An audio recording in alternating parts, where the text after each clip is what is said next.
confiance que nous plaçons en elle. Confiance en notre jeunesse dans la quête d'une Afrique renaissante, une Afrique nouvelle, une Afrique unie et en marche vers plus de prospérité. Confiance en notre jeunesse pour porter les espoirs de l'Afrique de demain. Confiance en notre jeunesse pour refuser la fatalité du sous-développement et de la marginalisation.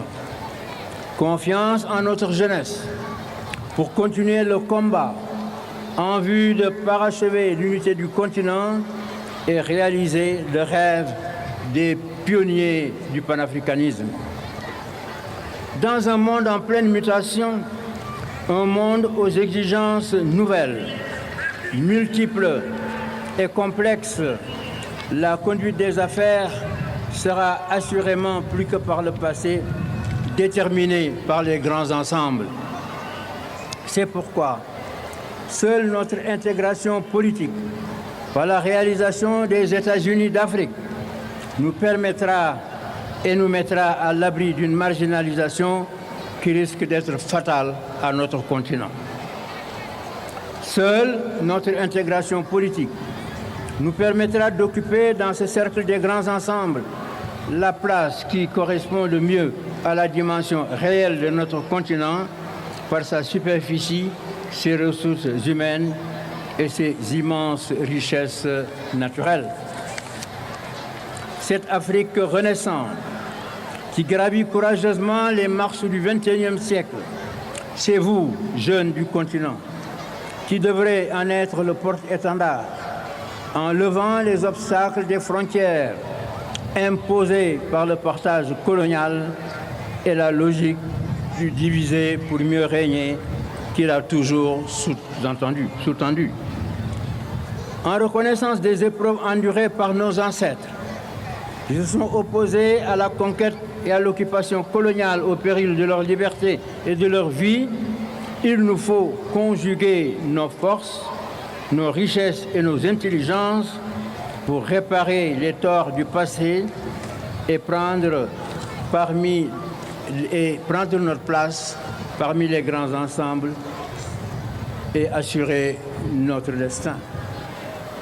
Dans l'édification de cette Afrique nouvelle, la diaspora, autre partie de nous-mêmes, trouve certainement toute sa place. Et c'est le deuxième message que porte le monument de la Renaissance africaine. Les fils et filles d'Afrique, hier conduits de force par millions vers des contrées lointaines pour satisfaire la cupidité morbide de négriers sans état d'âme, n'ont pas choisi ce triste destin. Dans cette nuit sombre de l'histoire, le fleuve qui drainait tant de sueur, de sang et de larmes a été stoppé seulement il y a 50 ans.